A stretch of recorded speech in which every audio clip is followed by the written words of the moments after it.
Most people don't live by values. They live by what keeps them safe. Safe from criticism, safe from conflict, safe from standing alone.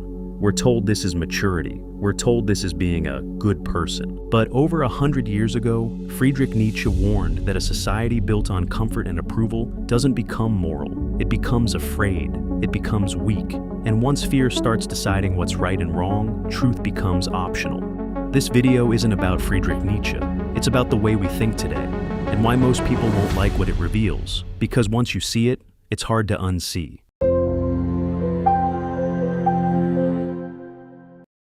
Before we go any further, let's start with something familiar: the way morality works now. We are told in society that being good usually means don't offend, don't challenge, and don't create tension. If something causes discomfort, it's treated like a problem, even if it's true. So people learn fast. They learn when to stay quiet. They learn which opinions are safe. They learn how to sound moral without risking anything. This isn't cruelty, it's self-preservation. Friedrich Nietzsche noticed this shift early in his time. He said morality was slowly changing from something built on strength and responsibility into something built on fear and avoidance. Not because people became worse, but because standing alone became too expensive. And you can see the result everywhere today. People don't ask, is this right? They ask, will this cause problems? That's not evil. But over time, living that way teaches you something very dangerous: how to survive without ever standing for anything. If you don't stand for something, you will fall for anything, right?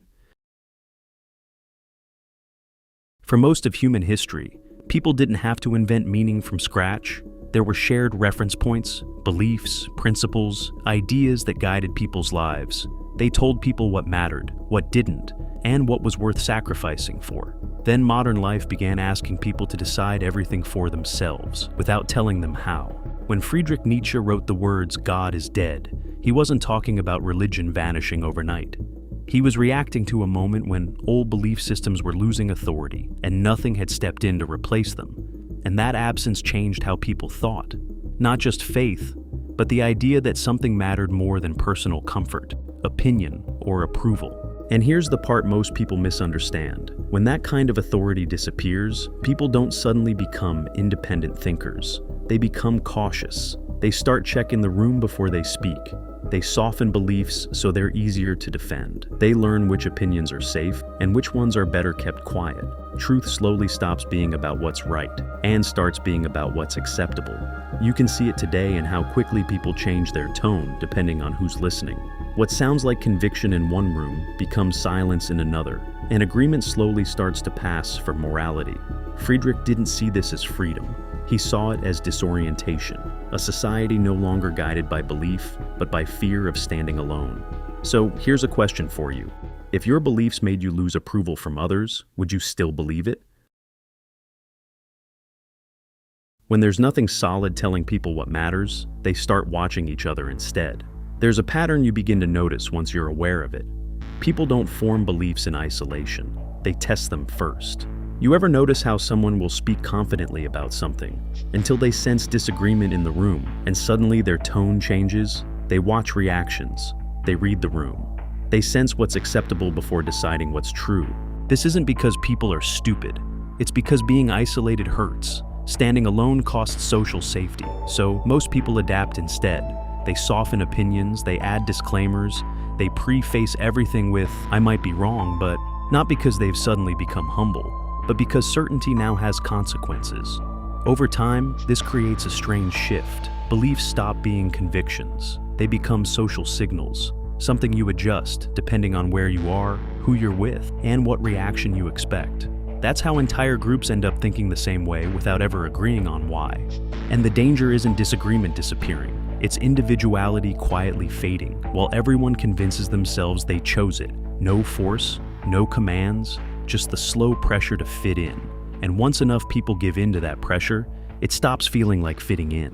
It just feels normal. And normal is the moment you stop noticing what you've given up. When beliefs become flexible and individuality starts to fade, something else quietly moves in. Not chaos, not despair, emptiness. Not the kind that feels dramatic, the kind that feels numb. What people usually mean isn't that life feels unbearable. It's that nothing feels heavy enough to demand anything from them. No deep commitment, no real sacrifice. That's when people start saying, nothing really matters. You still function, you still show up, you stay busy, but nothing feels worth committing to deeply.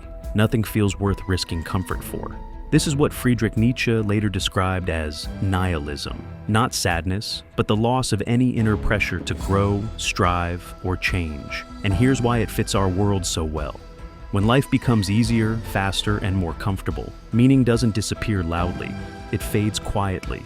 Discomfort gets treated like something that needs to be removed. Boredom gets filled as quickly as possible, and restlessness gets numbed instead of questioned.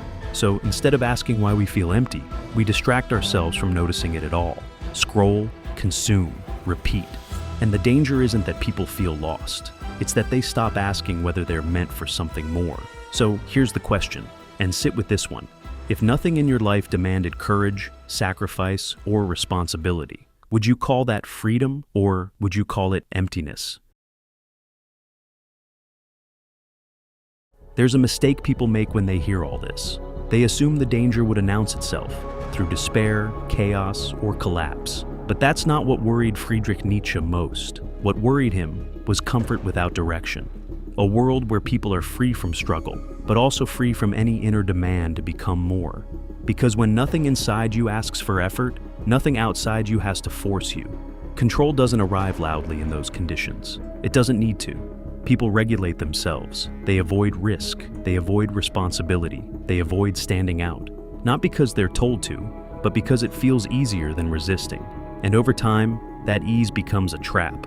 Not a cage you're locked into, but one you slowly stop wanting to leave. Friedrich Nietzsche's warning wasn't about governments or systems or ideology. It was about what happens when individuals stop taking responsibility for meaning itself. Because if you don't decide what's worth effort, sacrifice, or courage, something else will decide for you, and it won't ask whether you're ready.